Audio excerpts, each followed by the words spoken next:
Hi, and welcome to Belated Binge Harry Potter, the re-binge podcast that doesn't take itself or the books too seriously. My name's Zach, and I am your host. I'm the guy that didn't read these books till he was in his mid-20s, and now they became his, if not the, one of the most favorite forms of entertainment, and started talking about it on a podcast. We're going to do something a little bit different with this episode. As I've stated on a previous one, we're going to go topics here for a little bit, and I'm going to go back in kind of the Wayback Machine to when I was first starting this podcast and discuss a couple of the topic ideas that I had that I shared with patrons all the way back then. And I'm going to give kind of my own off-the-cuff revisit to those theories that I had shared. And they have to do with Dumbledore, the night of the Voldemort attack on the Potters, and the magic that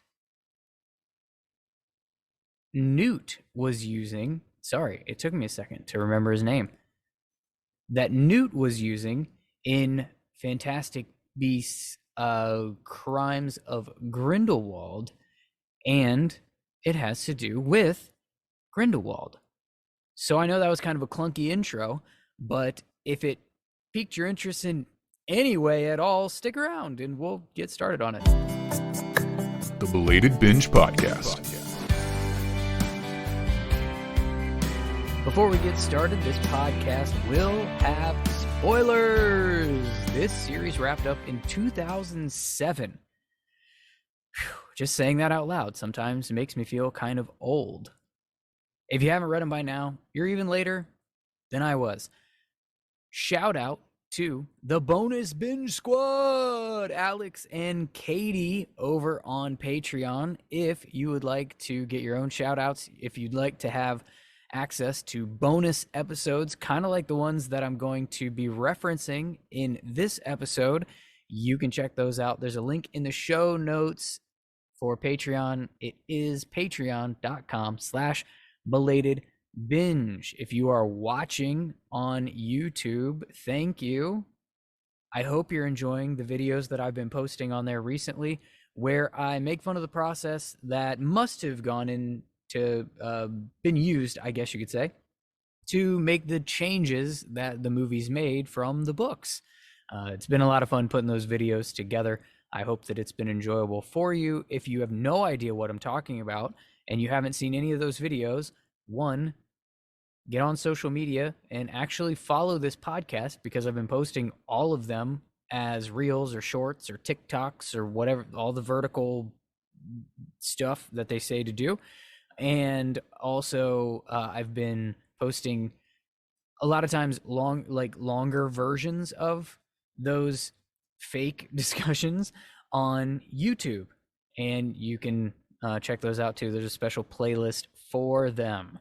That's all I'm going to do as far as self-promotion goes on this. I am going off the cuff on this one, as I did in the last episode. So apologies ahead of time for ums and stammers and uhs and all of that nonsense. But I intended to do a certain thing when I sat down in this chair. I got my laptop all loaded up. I got my face staring at me. I got the glare from the ring light on my glasses.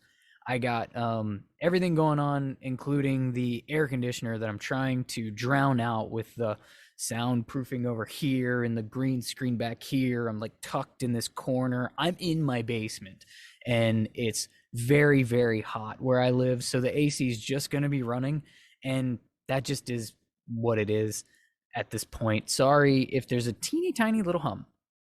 Hopefully it'll go away soon, but it is like 93% humidity today, so it may not stop ever. It's just going to keep running. Can't wait for that bill. Anyways, adulting. So basically, here's what happened.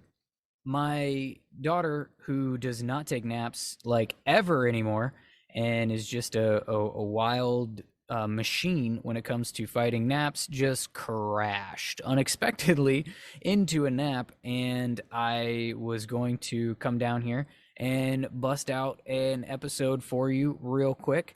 And I had this other idea. Long story short, when I sat down and I started to do that idea, it all crashed and burned, and it did not work out the way that I intended for this episode. So now I'm going with a completely different idea. And what I've done is I've pulled out my phone, I've opened up the Patreon app on my phone, and I've scrolled all the way to the bottom. I'm talking back to January 4th of 2022, where I posted 3 episodes on Patreon. I posted The Head Wizard on the Cobble Street, which was the opening chapter, chapter 1 of Sorcerer's Stone, Philosopher's Stone, of the chapter review, podcast, literally the opening chapter of this podcast in its existence. And I also posted 2 bonus theories as well on that day. One was called All the Hookah Smoke, and one was called How Did He Know? And I just wanted to talk a little bit about those theories because I remember them, and I don't have notes pulled up on these or anything. I'm just, like I said, I kind of thought it would be fun to do a little topic going back to those theories. What I won't remember exactly what I said on those episodes back in January of 2022, but if you're a patron and you haven't gone all the way back that far, go ahead and go in the Wayback Machine and see how much of this stands up. And if you're new and you want to know what the heck I'm talking about, like I said, it's on Patreon. But there may even be a way to kind of tie these two together a little bit. We'll see.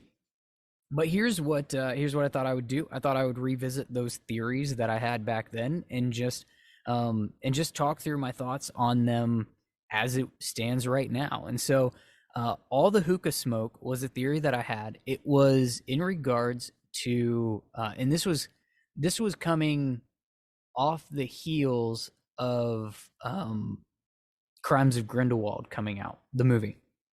You remember that movie?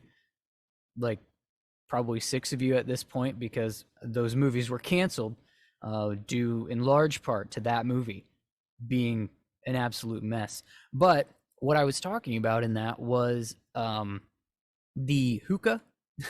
I guess you could say the hookah. Do you remember the hookah? It was like a really important object, I think, to Grindelwald for like 3 scenes in that movie, and we never saw it again because then he started seeing the future in the baby deer's blood.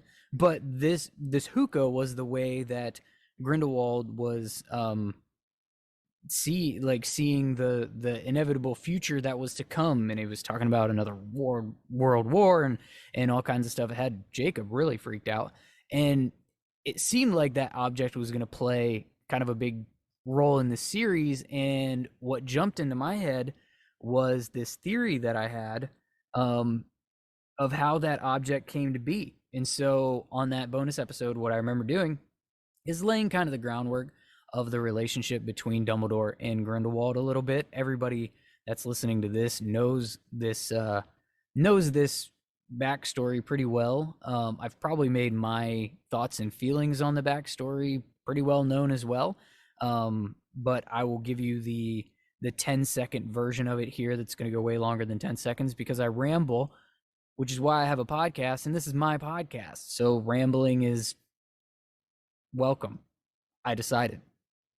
So my 2 cents on that relationship is that, one, without going too deep, I think that the movie of the third movie, Secrets of Dumbledore, was kind of a bit of a retcon about their relationship. I think that they went way further into this was mutual love scenario than what I think was likely, at least as the way that I interpreted that relationship from the original source material of the books, as well as the comments that came out by the author later saying that Dumbledore was gay, and that that was part of that relationship.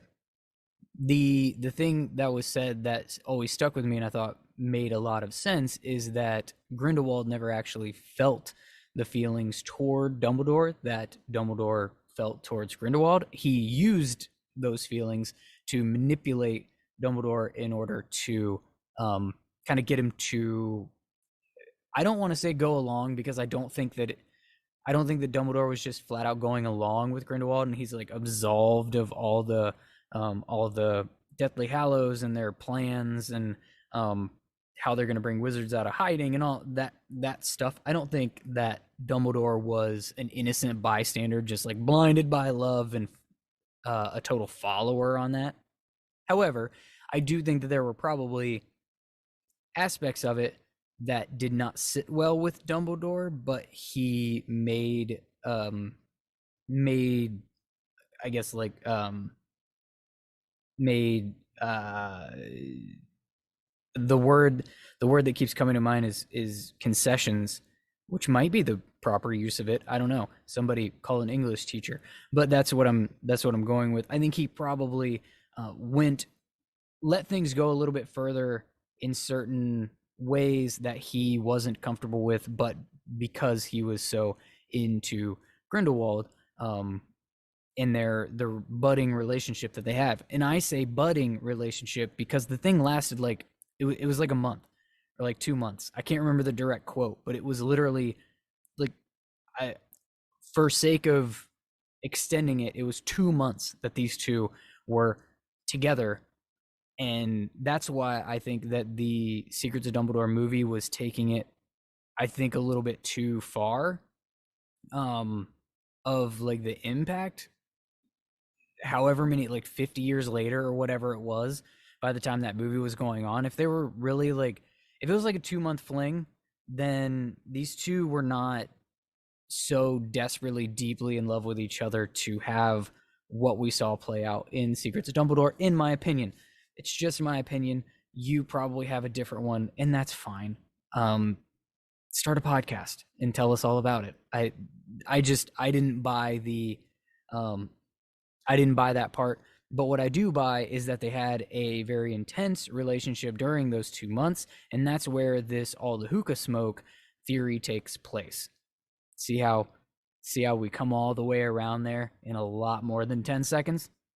But here was the theory in a nutshell. So Dumbledore and Grindelwald were plotting their their path or their quest for the Deathly Hallows, and the intention upon uniting the Deathly Hallows was that they would become all-powerful masters of death, and they were going to bring the wizards out of hiding to become the I guess a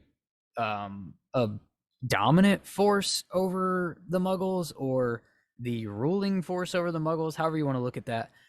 They were also 16 and 17 years old, respectively, which makes them children in our minds. One of them just above the legal age. He could probably, I'd say, buy a pack of smokes, but like that's not really the thing anymore. Could he get a vape? I don't know. Anyways, the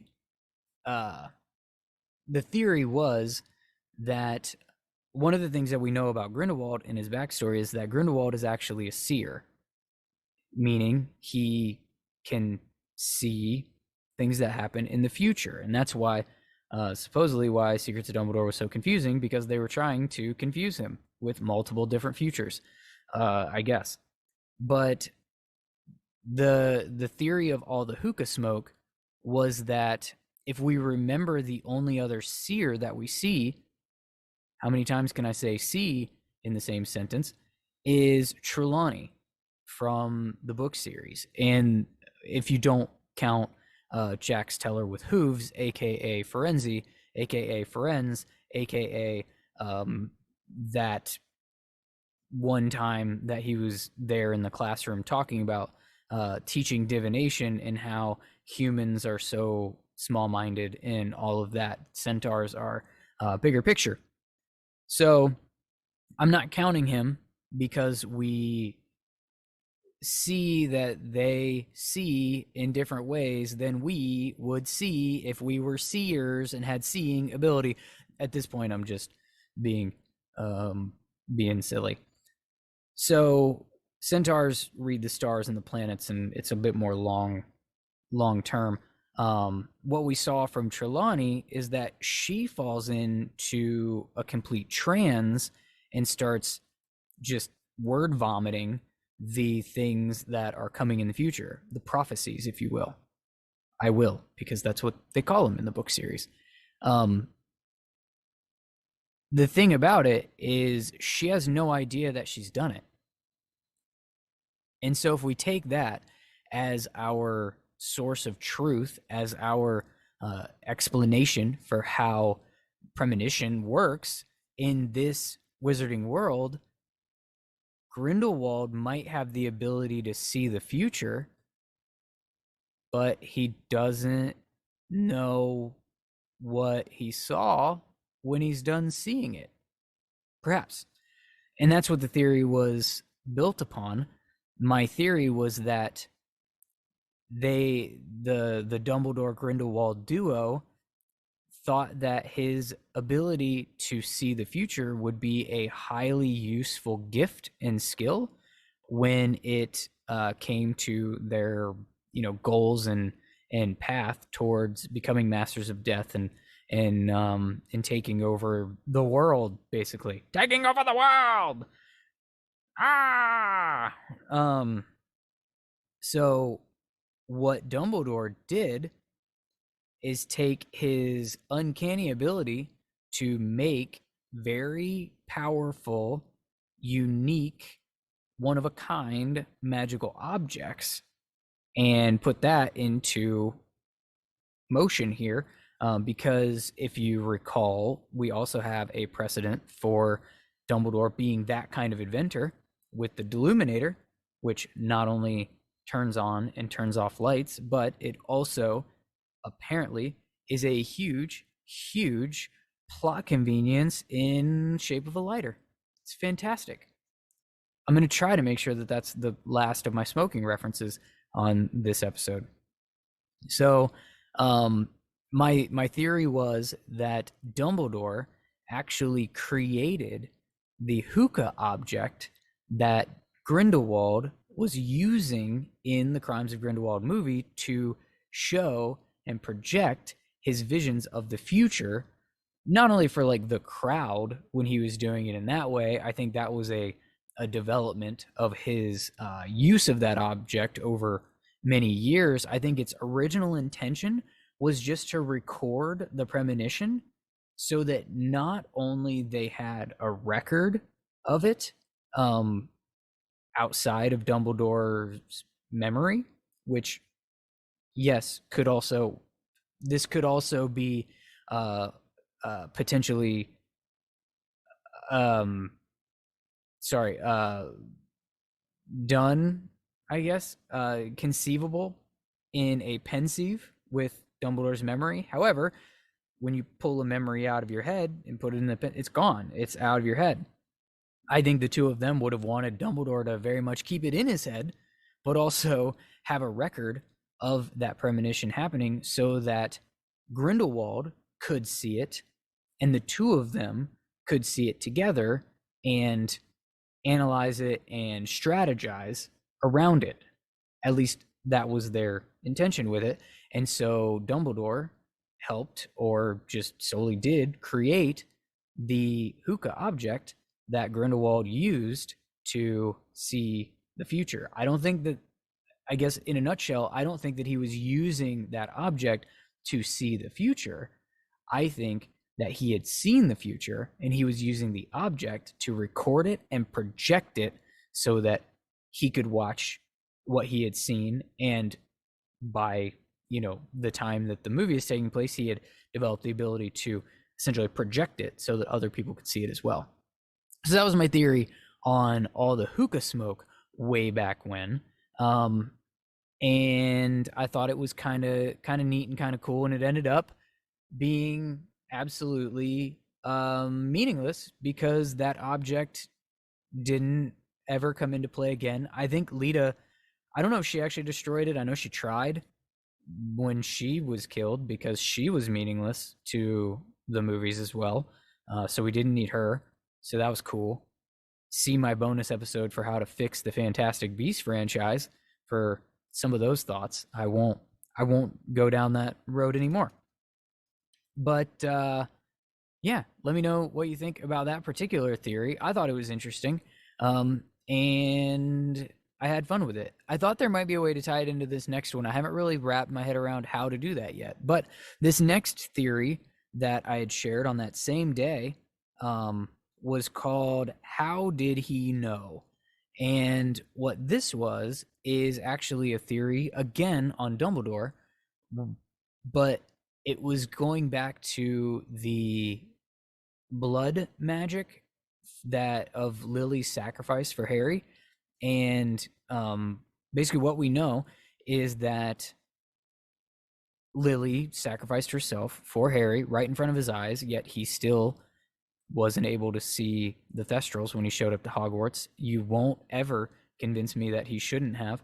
And I actually just recorded an episode over on a fellow podcaster's podcast about that particular topic. I don't think that it has released yet, but as soon as it does, I will let you know. That was the Dusty Cauldron podcast that I went on. That's the second time I've been on over there, and it was a great time. We had fun talking about Thestrals and how Harry should have seen him the whole time. And we agreed on that, which I was surprised. I thought maybe I was going to have to argue that point, but I didn't. We just got to talk, but we really did get to nerd out about it, and that was pretty cool. So check that out as soon as it drops on Dusty Cauldron. So, anyways, Lily sacrificed herself in front of Harry. That was what allowed for the blood magic to keep Harry protected from Voldemort for like the rest of his life, essentially, and was a big, kind of huge thing for the plot of the books. Obviously, we all know this. But the thing that I am honing in on here a little bit is that it didn't just happen. She didn't just throw her arms out, take the killing curse, and then some like magic dust go up into the air and fall over Harry's body. That's not what happened. I mean, to a certain extent it did. It happened in that moment where that sacrifice protected him, but then it's also like in that first chapter of the entire series that Dumbledore had to actually place a charm over the Dursleys' house on Privet Drive. And so my theory with that, in what I talked about in this bonus theory that I did, is that that charm essentially doesn't have a it essentially has a shelf life. I theorized that it worked like in that moment, but it wasn't going to last. But Dumbledore, knowing how it went down and being, one of the founders of uses of dragon's blood and stuff like that, he understands blood magic and ancient magic to a degree that most magical people don't in this world. And so I think that he recognized the opportunity and knew of a way to elongate that and make that a lasting protection as opposed to just in that moment over the baby. And so I think that's what those charms were about on like the Dursley's house. And I think that it was kind of I think that was a big part of, like I said, the thing that's kind of hovering over this entire series. But what I was wondering about in that theory episode was, how did he know? I know that I literally said that that's what the name of the theory is, but like, how did Dumbledore know? How did Dumbledore know how Lily died? I mean, he could have guessed. James is dead. Lily's dead. Harry's not dead. Voldemort's gone. Not dead, but Like,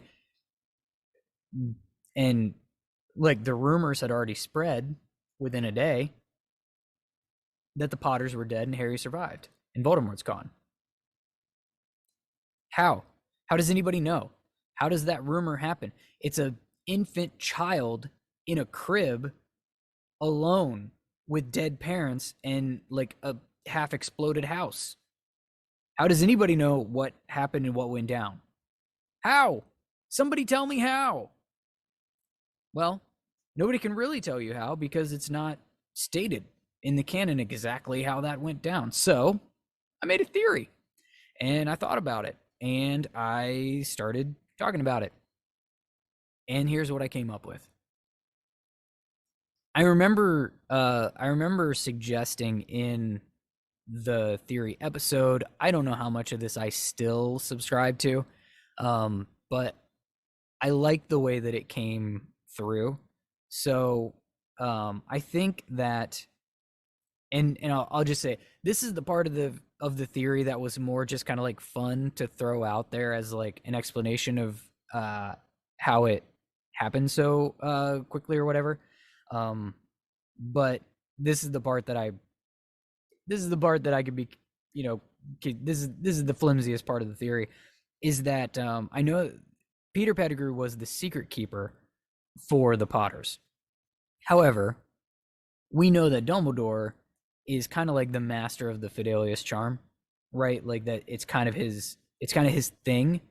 And I don't think that Dumbledore would have just stood by and allowed the Potters to be protected by a Fidelius charm that he wasn't involved with. So what I theorized is that while they named Peter the secret keeper, Dumbledore actually placed the Fidelius charm over their home. And so what I theorized in that is that there was a little bit of a pick your home security company to sponsor this episode, and I'll insert their name here. That's a joke. Nobody's sponsoring this podcast. But the idea was that once that Fidelius charm had been broken, Dumbledore was alerted in some way because he placed it. So there was something about it that allowed him to know that it had been broken. And so he was able to actually apparate to the scene immediately, or essentially immediately after the events took place in the Potter's home. And what I believed that he did from there is what I believe I refer to as the ESPN instant replay magic. And so let me to see what happened, and let me tie that thread here real quick. So we see in Fantastic Beasts: Crimes of Grindelwald, again, both of these theories, that this was around that time that I watched that movie, that I was recording these episodes back for Patreon. So I was these were a little bit fresh in my head as I was reading the first chapter of the Harry Potter series and really thinking about Dumbledore. So it all kind of fell out of me. So we see in Crimes of Grindelwald Newt using that weird like ESPN instant replay magic when he's trying to follow Tina, and they're in where were they? Was it when they were in Paris? I think. But he's like listening to the ground or whatever, and he like and like blows the dirt all up in the air, and then it literally replays what took place for him. He literally got to watch the scene of Tina like walking through that area. It's like it was kind of a cool concept for magic. And at that time, I theorized that it wasn't the first time we'd seen it. It was the first time we'd seen it in that way, but it wasn't the first time we'd seen it. The first time we have seen it is when Harry and Dumbledore go to Voldemort's cave where the locket Horcrux is hidden, and it's like Dumbledore's swan song chapter. He what he's doing is he is essentially reading the room. He's reading the cave, with wordless magic, and he's talking about like magic leaves traces and da da da da da. And essentially he's not. I don't even think he's using a wand for it necessarily, in that scene, but he's basically figuring out like taking like signals and whatever and figuring out what they need to do. And I think that it's that same magic. And what I theorized was that because Harry and Dumbledore were coming there many, many years after that cave was created as a Horcrux hiding place, and many, many years after, Tom Riddle took the children there, and many, many years after Regulus had gone there again with Creature, like so many years had passed between Harry and Dumbledore going there now, that the image, like the scene wasn't clear. It had all sort of like faded and become very muddy and not really like visual, but just there were just like traces of those things that Dumbledore was able to pick up on using the same kind of magic. But it had been so long, it wasn't like a clear scene to watch, like it was for Newt when he was using it in Crimes of Grindelwald. It was literally the very next day of something that took place the night before. So it was more vivid, and it was more visual, and he was able to see a much clearer vision of what it was. So that was my theory, that those two things went together, and that is actually how Dumbledore knew what happened at the Potters. He was there immediately after the murders had taken place, and after he was like alerted magically somehow of the Fidelius charm being broken, and I believe so. Like, doesn't that? I'm pretty sure it's canon that the Fidelius charm broke when the killing curse rebounded and it kind of like blew out the side of the house. It was no longer a secret anymore. It just kind of like, I think that's how it worked, because the Fidelius charm wasn't necessarily broken when Voldemort was there, because he had the secret. The Fidelius charm doesn't break when the secret is shared. But anyways, so I think that's the theory. The explosion broke the Fidelius charm, and Dumbledore was alerted. He apparated there right away, saw that the Potters were dead, saw that Harry was there, by himself in the crib, probably screaming because he's a 1-year-old, and he used this ESPN instant replay magic to see what had happened. And it was that moment he realized that Lily had activated that ancient magic of her blood over for Harry with that sacrifice. And it was in that moment he realized, I need to make sure that this magic elongates, if you will, and lasts for this child.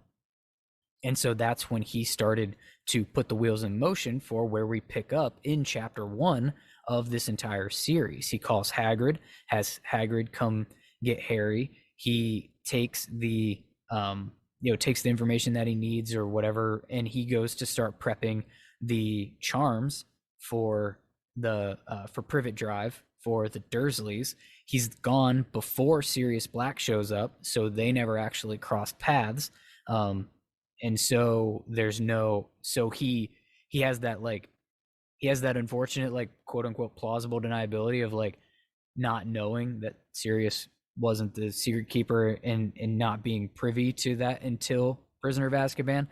He's already gone when Sirius shows up, because at that point Hagrid is taking baby Harry out of the home. They kind of like meet outside, and Hagrid gets the motorbike.